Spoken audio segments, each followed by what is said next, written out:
고린도전서 4장 3절로부터 8절까지 말씀을 봉독해 드리겠습니다.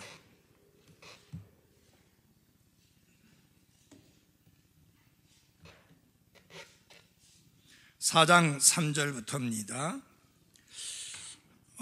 하나님의 뜻은 이것이니 곧 너희가 거룩히 구별되는 것이라.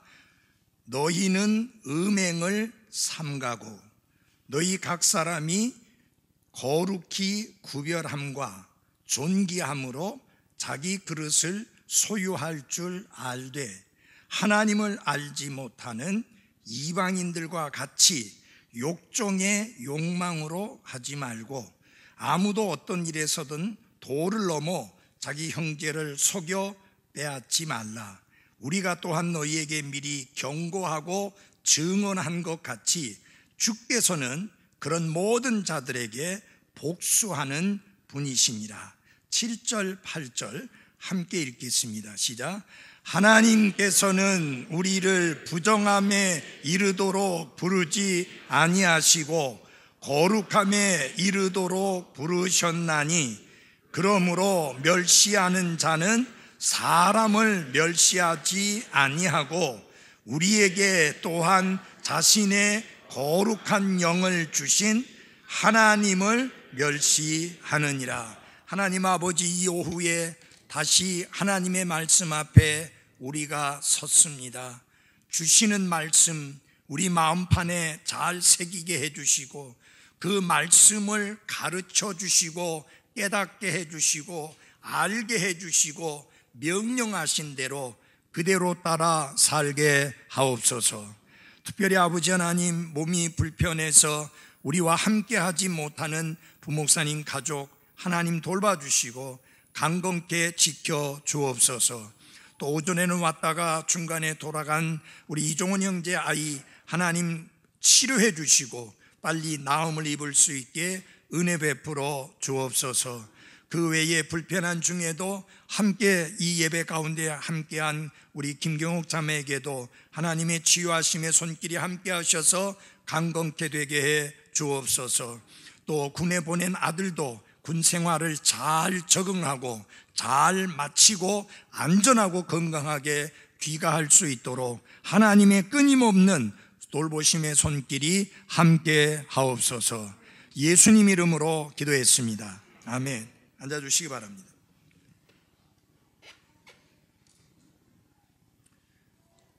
모세의 뒤를 이어서 이스라엘 백성들을 이끌도록 되어 있던 지도자, 새로운 지도자 여호수아는 이스라엘 백성들에게 이렇게 도전을 합니다. 만일 주를 섬기는 것이 너희에게 나쁘게 보이거든 너희 조상들이 강 저편에서 섬기던 신들이든지 혹은 너희가 거하고 있는 땅에 아모리 족속의 신들이든지 너희가 섬길 자를 너희를 위해 이날 택하라. Choose you this day whom ye will serve. 너희가 택하라. 섬길 자를 택하라. 그러나 나와 내 집으로 말하건대 우리는 주, 즉 여호와 하나님을 섬기겠노라. 그렇게 고백을 합니다. 이스라엘 백성들뿐만 아니라 데살로니가 교회 성도들 또한 오늘을 살아가는 여러분과 저는 갈림길에 서 있습니다. 한쪽에는 부도덕한 길이 있고 반대쪽에는 거룩한 길이 있습니다.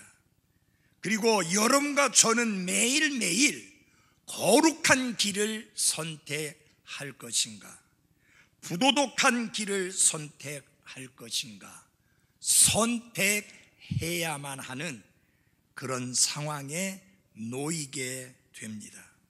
그런데 그 선택은 누군가 다른 사람이 나를 위해서 선택해 주는 것이 아니라 바로 그 선택은 다른 사람이 아닌 나의 몫이다 라고 하는 것입니다. 그래서 오늘 이 오후에는 설교 제목이 이겁니다. 큰 소리 한번 해보겠습니다. 시작. 선택은 나의 몫이다.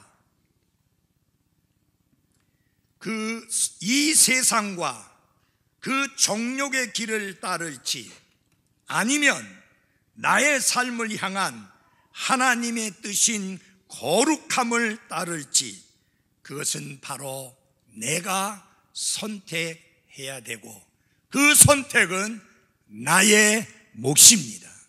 이 오후에 내가 정말 하나님 앞에 영과 진리로 경배를 드릴 것이냐 졸고 잘 것이냐 그것은 여러분의 선택입니다.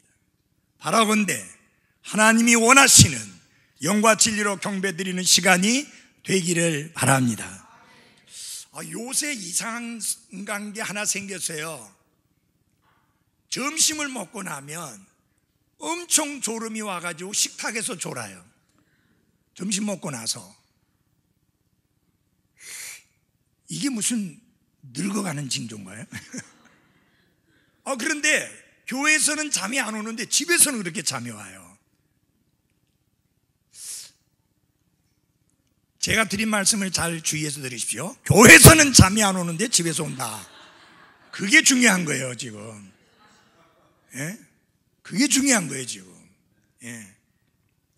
자, 영과 진리로 하나님께 경배 드릴 것이냐 졸며 잘 것이냐 여러분은 어느 쪽을 선택하시겠습니까? 성경은 데살로니가 교회 성도들을 갈림길에 세우고 여러분과 저를 갈림길에 세웁니다. 두 길을 제시합니다. 특별히 본문에서는 성적인 부도덕과 성적인 순결, sexual immorality 그리고 sexual purity 요 두 길 앞에 그 갈림길에 여러분과 저를 세웁니다. 그러면서 여러분과 제가 어느 한쪽으로 촛발을 내딛고 그것을 선택하기 전에 명심해야 될 엄중한 경고의 말씀을 우리에게 주고 있습니다. 6절입니다. 다 같이 함께 읽어보시기 바랍니다. 같이 보겠습니다. 시작. 아무도 어떤 일에서든 도를 넘어 자기 형제를 속여 빼앗지 말라. 우리가 또한 너희에게 미리 경고하고 증언한 것 같이 주께서는 그런 모든 자들에게 복수하는 분이시니라. 데살로니가라고 하는 도시는 성적으로 부패하고 문란한 도시였습니다. 그 성도들은 구원받기 전에 그런 식의 생활에 익숙해 있었습니다. 이제 그들이 구원받고 난 다음에 사도 바울은 그들에게 강력하게 경고하고 강력하게 가르쳤습니다.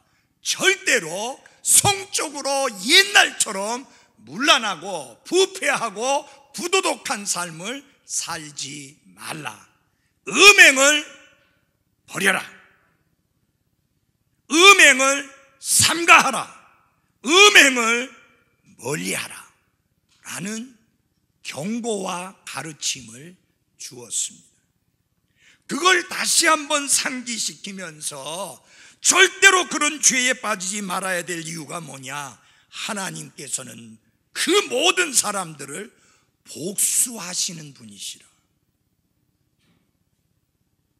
여러분과 제가 하나님의 은혜로 믿음을 통해서 구원받았을 때 우리는 하나님 앞에서 정죄함과 영원한 형벌에서 벗어나서 구원을 얻었고 하나님의 은혜를 입게 되었습니다.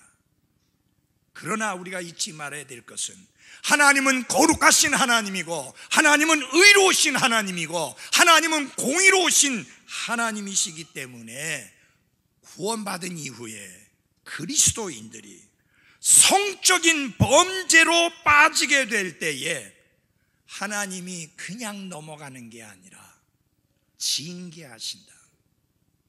그래서 하나님의 자녀들에게는 뭐가 있어요? 징계가 있습니다. 지금 구원받지 않은 사람이 성적으로 문란하게 살든지 더럽게 살든지 하나님은 상관하지 아니하셨지만, 상관 안 하시지만 그리스도인들의 경우에는 하나님이 엄중하게 뭐 하신다? 징계하신다. 지금 그것을 데살로니가 교회 성도들에게 가르치고 있는 겁니다. 전에 이미 경고했었고 전에 이미 분명하게 증언해 주었지만 다시 그것을 되새기고 있는 것이고 상기시키는 겁니다. 왜요? 그들이 살던 도시가 너무나 부패하고 성적으로 문란한 도시였고, 지금 사도 바울이 고린도 도시에서 이 서신을 쓰고 있는데 그가 쳐다보는 고린도 도시의 사람들이 그렇게 끔찍하게 성적으로 문란하고 지저분하고 더러웠거든요. 그걸 지켜보니까 데살로니가도 똑같은 도시인데 걱정이 돼서 강력하게 경고의 말씀을 던지는 것입니다. 그래서 사도 바울은 아침에 제가 말씀드린 일반적인 권면을 했습니다.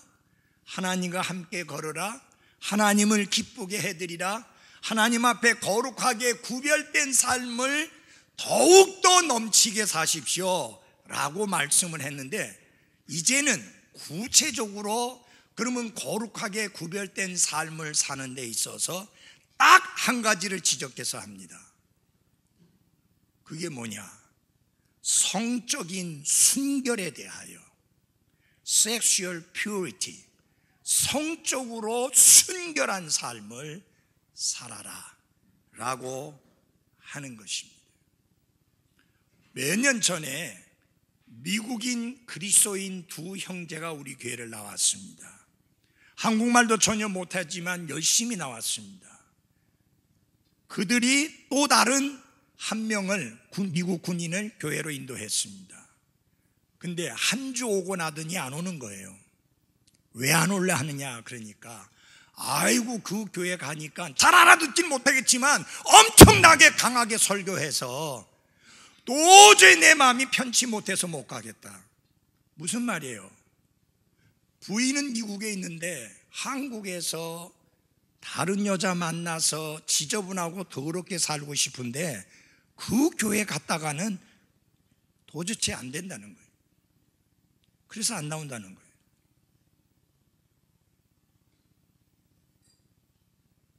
그게 바로 오늘의 현실입니다.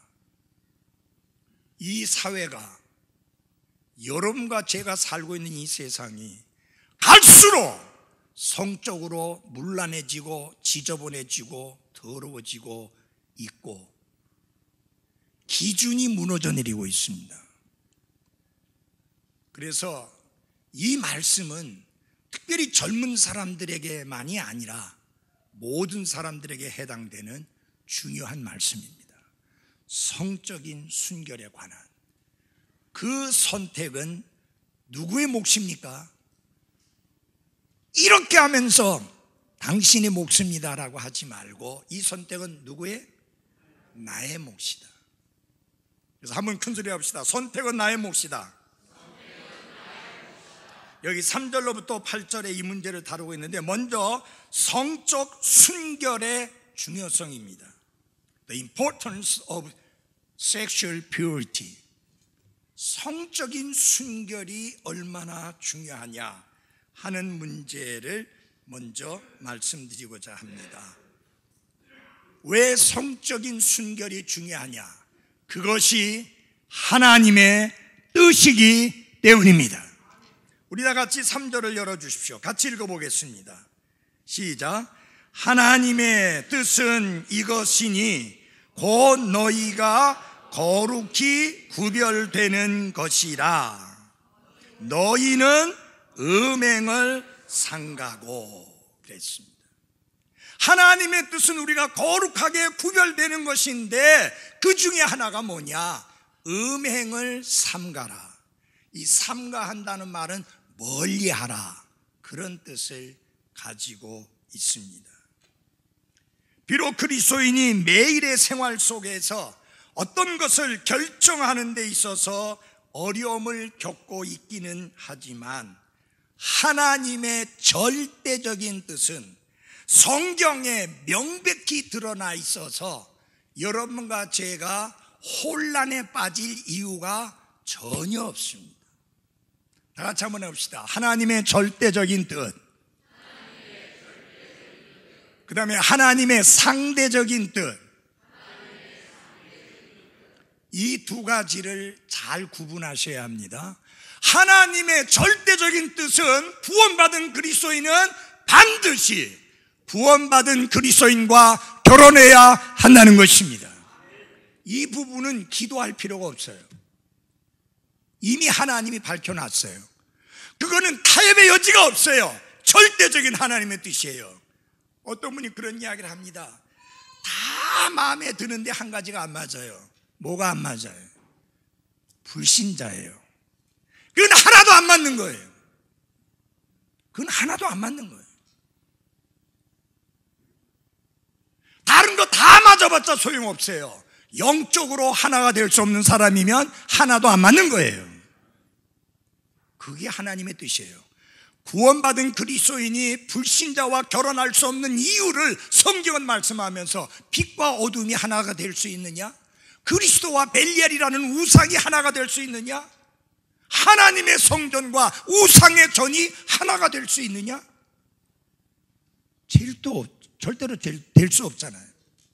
그래서 하나님의 절대적인 뜻에 대해서는 전혀 의문의 여지가 없습니다. 근데 여러분, 구원받은 그리스도인이 구원받은 그리스도인과 결혼해야 된다는 건 절대적인 하나님의 뜻인데, 같은 구원받은 그리스도인인데 누구와 결혼해야 되느냐 하는 것은 성경에 안 밝혀놨어요. 그거 좀 밝혀놨으면 쉬울 텐데, 그걸 뭐라고 하느냐, 다 같이 합시다. 상대적인 뜻. 하나님의 상대적인 뜻이에요. 절대적인 뜻은 불신자와 결혼하지 마라, 구원받지 않은 사람과 결혼하지 마라, 다시 거듭난 그리스도인이 아닌 사람과 결혼하지 마라. 그건 절대적인 하나님의 뜻인데, 목사님 그러면 구원받은 사람이면 아무나 다 결혼해도 됩니까? 아니죠. 그 부분에 있어서는 하나님 앞에 무지하게 기도하셔야 돼요. 구원받은 그리스도인인데 성격이 더러우면 결혼하지 말아요. 죽을 고생해요. 그 부분을 놓고는 기도해야 돼요. 근데 성경에 딱 보여주시면 좋겠는데 그건 안 보여주셔요. 구원받은 그리스도인과 결혼해라, 그건 절대적인 하나님의 뜻이에요. 구원받은 그리스도인 중에 누구하고 결혼할 것이냐, 그것은 상대적인 거예요. 그래서 그 부분은 기도 많이 해야 돼요. 분명한 사실은 비인격적인 행동을 가볍게 여기고 쉽게 여기고 하찮게 여기는 그런 사람하고는 결혼하면 안 돼요.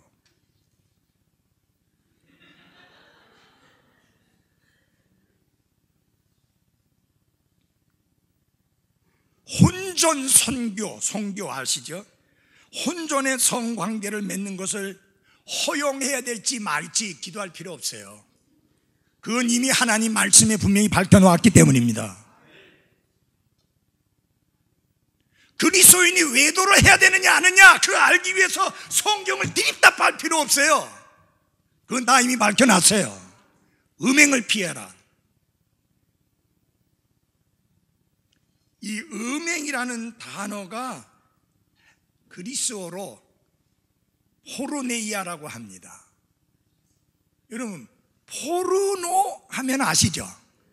지저분한 그런 것들, 행위들,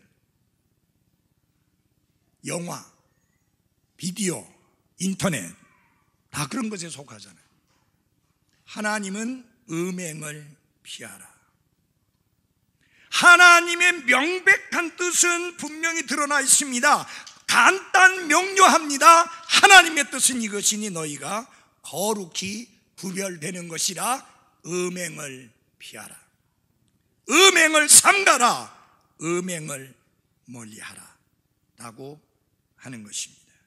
부정적인 명령이요 소극적인 명령으로서는 음행을 삼가라, 음행을 멀리하라 라고 말씀을 했습니다. 그래서 여기 음행이라는 단어는 매우 넓은 뜻으로 사용되어졌는데 모든 비정상적인 성적인 관행이나 습관이나 행위가 다 포함되어 있는 겁니다. 그러면 비정상적인 것이 뭐냐? 결혼하지 아니한 사람이 성관계를 가지는 것은 비정상적입니다. 잘 들어주십시오. 결혼할 건데 우리 결혼할 거잖아. 아니요. 결혼할 거라도 기다려야 돼요. 만약에 남자가 기다리지 못하고 자꾸만 성급하게 굴면 잘 가 하고 보내야 돼요. 성경은 결혼하기 전에 성관계 가지는 것을 용납하지 않습니다. 그 다음에 결혼한 사람의 외도 성경은 용납하지 않습니다. 부정적이고 소극적인 명령입니다. 음행을 뭐하라? 삼가라. 큰 소리로 합시다. 음행을 삼가라. 피하라. 멀리하라. 그런 뜻입니다. 그래서 하나님의 뜻에서 벗어난 모든 성적인 관행, 간음, 혼전성교, 혼외정사, 동성연애 이 모든 것들을 삼가야 하는 것입니다. 동성연애는 죄악입니다. 이건 오래된 죄악입니다. 아브라함 때도 있었던 죄악입니다. 수천 년 된 죄악입니다. 요새 와서 새롭게 나타난 게 아니에요. 오래오래 전부터 있었어요. 여러분, 하나님은 사람을 지으실 때 이렇게 지었습니다. 남성과 여성으로, male and female. 무슨 말이냐면 남자와 여자로 창조한 게 아니고 남성과 여성으로 창조하셨고, 남성과 여성은 각각 다르게 창조하셨습니다. 그래서 남성은 남성을 유지해야 되고 여성은 여성을 유지해야 하는 것입니다. 로마 전체가 음행 때문에 몸살을 앓고 있었듯이 데살로니가 도시도 이 음행 때문에 어려움을 겪고 있었고요. 특별히 로마 제국 전역에서는 우상 숭배하는 신전들에서 항상 일어나고 있는 게 성행위들이었습니다. 거기에 여사제들이 있었는데 그 여사제들이 하는 일이 무엇이냐? 여사제들이 신전에 있었던 이유가 뭐냐? 그 신전을 찾아온 남자들에게 성적인 봉사를 하기 위해서 여사제들이 거기에 있었습니다. 수천 명씩 있었습니다. 성경은 어떤 경우에든지 어떤 종류의 성적인 죄악이든지 결코 용납하지 않습니다. 당시의 로마 제국에서는 남자가 자기 아내를 떠나 다른 여성과 성적인 관계를 갖는 것에 대해서 신경도 안 썼고 그거는 그냥 다반사였습니다. 무슨 말이냐? 하나님의 기준과는 정반대였습니다. 중요한 거는 하나님의 기준을 따를 것이냐 세상의 기준을 따를 것이냐 하는 것입니다. 우리는 어떠한 경우에든지 하나님의 기준을 따라야 하는 것입니다.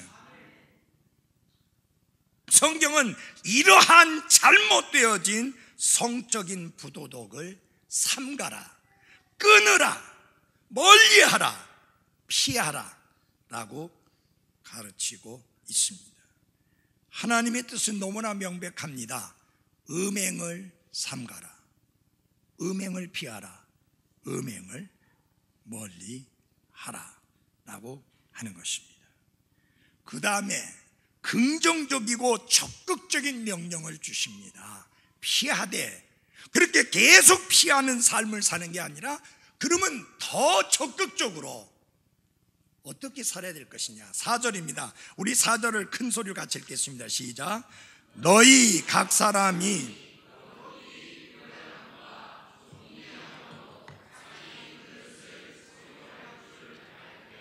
여기서 보면 거룩히 구별함과 존귀함으로 라고 말씀을 했습니다.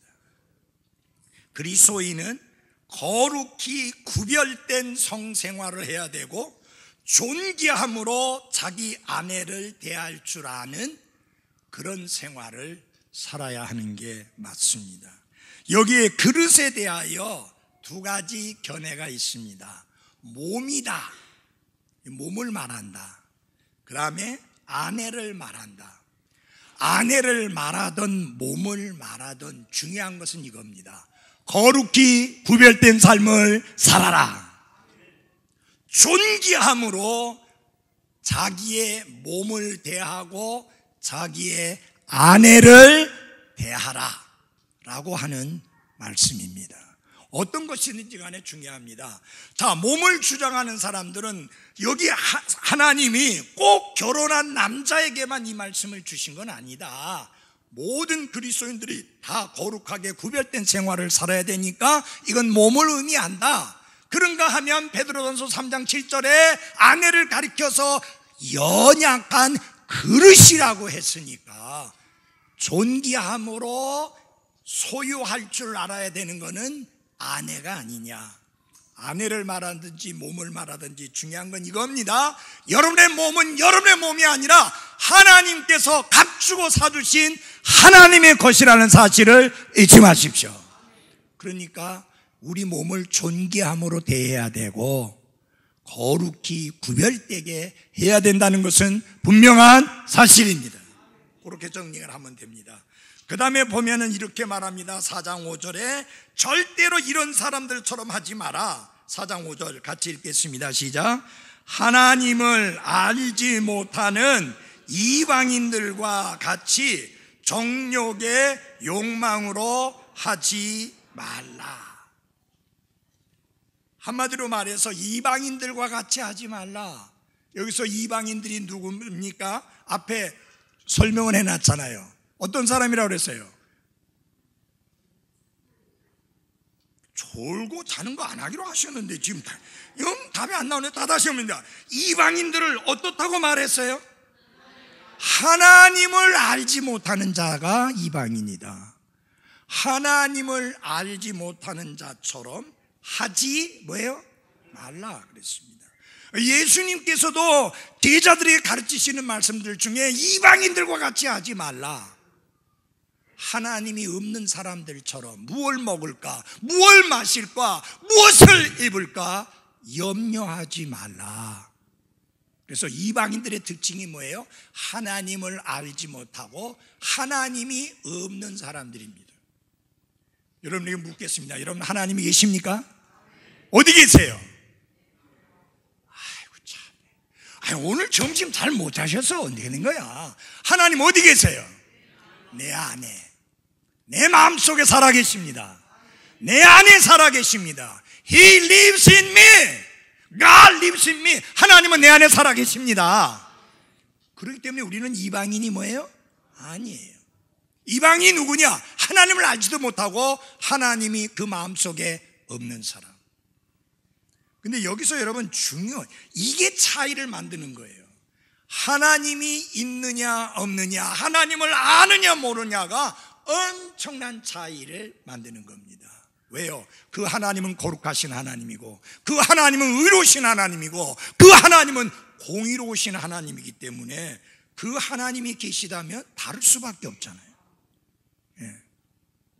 여러분 이렇게 기도하면 안 돼요. 높고 높은 보좌 위에서 낮고 천한 우리를 굽어 살피시는 주 여호와 하나님, 우리가 섬기는 하나님은 그런 하나님이 아니고 내 안에 살아계시는 하나님이십니다. 나와 함께 걸으시고 나를 위로해 주시고 내 손을 붙들어 주시고 내 발걸음을 이끌어 주시고 나의 목자가 되어 주시고 나를 보호해 주시는 방패와 보호자가 되시는 하나님을 우리가 섬기고 계십니다. 그러니까 그 하나님은 막연한 하나님이 아니에요. 살아계신 하나님. 예? 우리 하나님은 살아계신 하나님이에요. 어디 살아계셔요? 내 곁에 살아계시는 게 아니라 내 안에 살아계시는 하나님이십니다. 그러니까 다를 수밖에 없어요. 여기 하나님을 알지 못한다고 했을 때 그들이 하나님에 관하여 모른다는 뜻이 아닙니다. 하나님을 인격적으로 알지 못한다는 뜻입니다. 하나님을 개인적으로 알지 못한다는 뜻입니다. 하나님에 대하여서는 압니다. 근데 하나님을 개인적으로 인격적으로 알지 못합니다. 여러분 이 차이점을 잘 들으십시오. 여러분에게 여쭤볼게요. 문재인 대통령 아십니까? 몰라요. 확실하게 돼요. 문재인 대통령 아세요? 근데 여기 문재인 대통령을 개인적으로 인격적으로 아시는 분 없잖아요. 문재인 대통령에 대해서는 아시잖아요. 그분이 우리나라 대통령이라는 거, 그분이 변호사 출신이고, 그분이 전에 민정수석 하셨던 분이고, 대통령 선거 2번째 당선돼서 대통령 되신 분이고, 그런 건 다 알잖아요. 그러니까 대통령에 대해서 알고 계시는 거예요. 뭐 여러분이 아는구나 제가 아는구나 별반 차이 없잖아요. 맞아요? 어떤 분들은 그 소리 하고 싶어 하겠죠. 경제정책 엉망 만들고 이 나라가 이 꼴 이 모양이 되게 한 사람, 그건 동의하는 사람도 있고 안 하는 사람도 있으니까 그거 갖고 다투면 안 돼요. 어떤 분은 잘한다 하고 어떤 사람은 못한다 하고, 못하고는 몇 년 지나고는 갈아버려요. 그러면 돼요. 정치는 정치가에게 맡기고 우리는 우리의 해야 할 일을 합시다. 복음 전하고 교회 세우고 하나님의 뜻을 행하는 그리스도인의 삶을 살아가십시다. 나라를 위해서 기도하십시오. 통치자들을 위해서 기도하십시오. 우리가 평온한 중에 신앙생활을 할 수 있도록. 너무 시끄러워 어지르면 곤란하잖아요. 전 정관이 같은 미친놈 자꾸 나오면 안 되잖아요. 여러분 팬티 목사라는 말 들어봤어요? 진짜 미친놈도 보통 미친놈이 아니에요. 팬티 내려 해가지고 여교인이 팬티를 내리면 진짜 우리 교회 성도고, 안 내리면 가짜라는 거예요. 여러분 그 정도면 보통 미친놈 아니잖아요. 제가 그 미친놈이라고 했더니 어떤 사람이 우리 교회 안 나오는 거야. 그 사람 보고 미친놈이라고 했다고. 맞잖아요 미친놈. 여러분 만에 하나 제가 그 말 했으면 내가 미친놈이에요. 그건 미쳐도 한참 미친 거예요. 제정신으로 그렇게 말할 수 없어요. 지금 나라가 어지럽잖아요. 자꾸 이러니까 여기서 수지. 아니 이렇게 양쪽으로 갈라놔가지고 너무 시끄러워해 나도. 그래서 기도해요. 제발 좀 나라 좀 평안하게 해달라고. 싸우지 좀 않고 좀 하나 되게 해달라고. 안 돼. 기도만 하는 거예요. 때가 아닌지 아직 하나님 안 해주시니까. 근데 저는 그 정치는 관심이 없어요. 제가 여러분들에게 말씀드리고자 하는 것은 하나님의 뜻입니다. 하나님을 개인적으로 인격적으로 아는 사람이 변화된 삶을 사는 거예요. 하나님에 대해서 주워 들은 사람들은 변화될 수가 없어요. 그래서 여러분은 하나님에 대해서 아는 분입니까? 하나님을 개인적으로 알고 계시는 분입니까? 그게 중요한 거예요. 예수님의 그 말씀 중에 그런 말씀이 있잖아요. 내가 너희를 도무지 알지 못하니 내게서 떠나가라. 그러면 예수님이 그 사람들에 대해서 쥐뿔도 아는 게 없으시다는 말이에요? 무식하셔서 모른다는 말이에요? 아니에요. 그들이 주여 주여 우리가 주의 이름으로 이것도 하고 저것도 하고 이 일도 하고 저 일도 했습니다. 했는데 예수님은 내가 너희를 도무지 알지 못한다. 절대로 알지 못한, 그 말씀 내용 중에 뭐냐면 안 적이 없다는 뜻이에요. 알았는데 저처럼 까마득하게 잊어버려갖고 모른다는 말이 아니라 한 번도 안 적이 없다 그 말이에요. 이게 중요한 거예요. 그러니 떠들지 말고 내게서 떠나가라. 그들은 예수님에 대해서 많이 알고 있었습니다. 그러나 예수님을 개인적으로 인격적으로 몰랐습니다. 사랑하는 그리스도인 여러분, 우리는 예수님을 개인적으로 인격적으로 알고 하나님을 개인적으로 인격적으로 아는 사람들입니다. 그러니까 우리의 생활은 다를 수밖에 없어요. 그래서 음행을 멀리하게 되고 존귀함으로 거룩히 구별함으로 자기 아내를 대하고 자기 몸을 가꾸고 돌보게 되는 것입니다. 여러분, 하나님이 여러분에게 주신 몸, 하나님의 것인 너희의 몸과 너희의 영으로 하나님께 영광을 돌리라. 여러분의 몸, 하나님의 것이라고 그랬어요. 하나님의 것을 관리하는 여러분, 잘 관리하셔야 돼요. 건강하게 관리하셔야 돼요.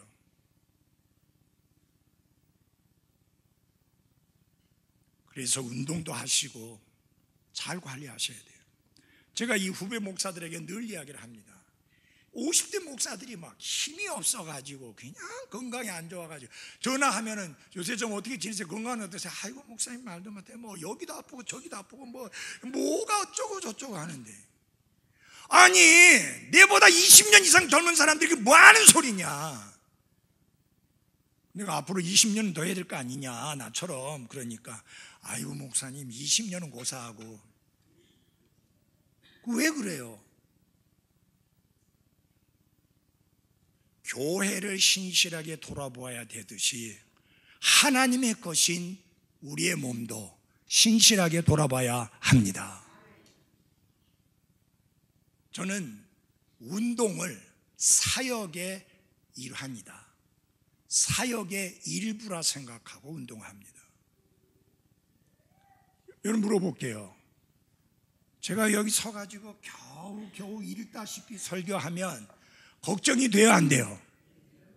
이렇게 팔팔하게 설교하니까 걱정 안 되죠? 근데 어느 날 팔팔한 게 다 없어지면 걱정되잖아요.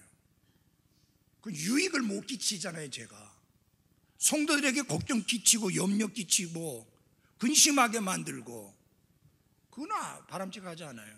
자식들에게도 마찬가지예요. 건강해야지. 내 꼬랑꼬랑 앓고 있고 골골하고 있으면 자식들에게도 엄청난 걱정거리예요. 그러니까 하나님의 영광을 위해서도 잘 관리해야 되고 교회와 자식들에게 유익을 끼치기 위해서도 잘 관리해야 돼요. 왜? 내 몸이 아니고 누구의 몸? 하나님의 것이에요. 하나님의 몸 관리 잘 하십시오. 아멘. 네. 그 다음에 이제 6절부터 있는 말씀을 보면 성적 순결을 지켜야만 하는 이유가 나옵니다. 첫째는 하나님께서 심판하시기 때문입니다. 성적인 순결을 지키지 않으면 하나님이 심판하시기 때문입니다. 6절 같이 한번 읽어보겠습니다. 시작. 아무도 어떤 일에서든 도를 넘어 자기 형제를 속여 빼앗지 말라. 우리가 또한 너희에게 미리 경고하고 증언한 것 같이 주께서는 그런 모든 자들에게 복수하는 분이시니라. 음행은 하나님께 죄를 짓는 것이요, 음행은 자기 몸에 죄를 짓는 것이요, 음행은 남들에게 죄를 짓는 것입니다. 그래서 도를 넘어 자기 형제를 속여 빼앗지 말라. 다윗은 우리아의 아내를 속여 빼앗았습니다. 그리고 그 대가를 지불했습니다. 음행은 자기 자신에게 죄 짓는 것이요, 다른 사람에게 죄 짓는 것이요, 하나님께 죄를 짓는 것입니다. 그래서 삼가해야 합니다. 모든 그리스도인은 온갖 부도덕한 행위로부터 멀리해야 되고 삼가야 하고 떠나야 하는 것입니다. 왜? 하나님의 엄중한 심판이 있기 때문입니다. 불신자들에게 있어서는 에이즈라고 하는 엄중한 심판이 있습니다. 후천석 면역 결핍증, 본인뿐만 아니라 그 자녀들에게까지 끔찍한 결과를 낳는, 대부분의 경우가 동성연애가 그 원인입니다. 하나님이 동성연애를 얼마나 미워하시는지를 인간에게 깨우치기 위해서 그런 엄중한 심판을 하고 계시는 겁니다. 두 번째로는 우리가 영적인 순결을 지켜나가야 될 이유는 그리스도인을 부르신 목적에 맞기 때문입니다. 4장 7절입니다. 제가 읽어드리겠습니다. 하나님께서는 우리를 부정함에 이르도록 부르지 아니하시고, 그 다음에 같이 읽읍시다. 시작. 거룩함에 이르도록 부르셨나니. 그리스도를 향해 하나님이 가지신 계획 중에 하나가 뭐냐? 우리의 삶이 정결하고 거룩하게 구별된 삶을 살아가는 게 하나님의 부르심의 계획 중에 하나입니다. 그러므로 늘 잊지 마십시오. 하나님이 거룩함에 이르도록 우리를 부르셨다는 사실. 1절에서 8절까지 이 8절 사이에서 거룩함이라는 단어가 3번이나 사용되어졌습니다. 그것은 뭐냐? 거룩하신 하나님은 여러분과 제가 거룩하게 구별된 삶을 살기를 원한다는 뜻입니다. 그 다음에 끔찍한 게 하나 있습니다. 음행을 하면 그것은 사람을 멸시하는 게 아니라 하나님을 멸시하는 죄이다. 8절입니다. 같이 읽겠습니다. 같이 읽어보겠습니다. 시작. 그러므로 멸시하는 자는 사람을 멸시하지 아니하고 우리에게 또한 자신의 거룩한 영을 주신 하나님을 멸시하느니라. 거룩한 하나님의 영을 우리에게 주셔서 우리가 거룩하게 구별된 삶을 살게 했는데 그것을 무시하고 음행의 죄에 빠지게 되면 사람을 멸시하는 게 아니라 하나님을 멸시하는 것이다. 그러므로 사랑하는 그리스도인 여러분, 사람의 말을 멸시하는 것도 무서울진데 하나님의 말씀을 멸시하는 것은 더 크고 두려운 일입니다. 여기 특별히 젊은 청년들, 학생들, 이 사회의 조류는 성적인 문제에 대하여 너무 너그럽습니다.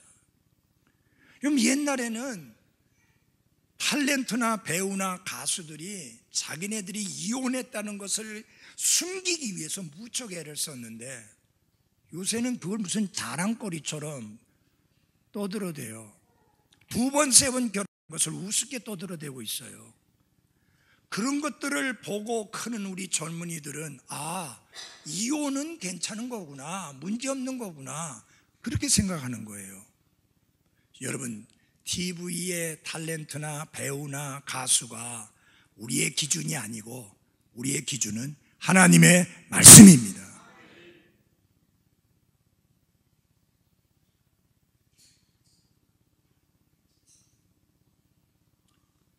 이 성적으로 순결한 삶을 살라고 하는 이 말씀을 멸시하는 것은 하나님을 멸시하는 엄중한 죄라는 사실을 기억하고 우리는 철저하게 거룩하게 구별된 삶을 살아야 합니다. 부모님들, 자녀들을 위해서 힘써 기도하십시오. 그 아이들이, 내 자녀들이 이 사회의 타락된 기준을 받아들여서 성적으로 문란한 삶에 빠지지 아니하도록 기도해야 합니다.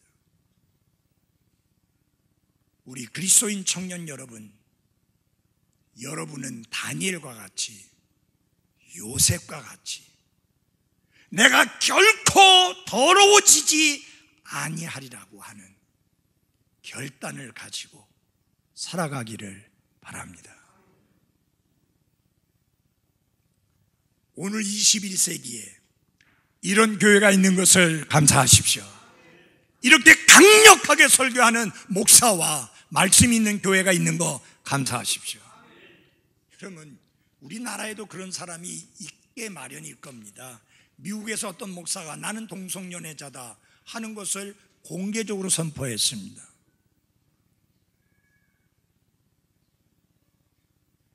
성경에 엄중하게 말씀하신 내용 중에 가장 엄중하게 말씀한 내용 중에 하나가 동성연애입니다. 예. 이거는 다른 이웃들과 더불어 간음하는 것보다 더 엄중하게 말씀했습니다. 이 타락한 사회가 동성연애를 문제가 전혀 없는 것처럼 떠들어대지만 우리의 기준은 어떤 사람이 어떻게 떠드느냐가 아니고 하나님의 말씀이 기준입니다. 얼마 전에 어떤 목사님이 저에게 카톡으로 문자를 보내왔어요. 대구의 모 국회의원이 동성연애가 잘못됐다고 가르치거나 말하거나 하는 사람에게 3천만 원의 벌금을 매기자는 법안을 발의했다. 그것도 미친놈이. 그런 놈은 민주당이든 자유한국당이든 정의당이든 다 떨어뜨려야 돼. 여러분 이거 아십니까? 영국에서는 목사님들이 동성연애 죄악이라고 설교 못합니다. 하면 바로 끌려가요. 잡혀가고 어마어마한 벌금 물고 나오든지 감옥살이 하든지. 점점 그렇게 돼가고 있습니다. 소수자의 권리. 여러분 그건 소수자의 권리가 아니에요. 죄악된 자의 울부짖음이에요. 어떻게 그런 것들이 합법화되고 그것이 잘못되었다고 가르치는 사람들이 문제가 됩니까? 그래서 제가 그만두기 전에 부지런히 동성연애가 얼마나 무서운 죄악인 것을 더 많이 설교해야 돼요. 그래서 젊은이들이 더 확실하게 되도록.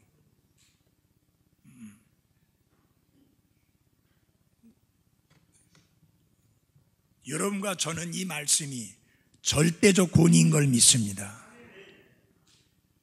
절대적 권위라는 말은 무슨 말이냐면 이 권위 외에 다른 게 없다 그 말이에요.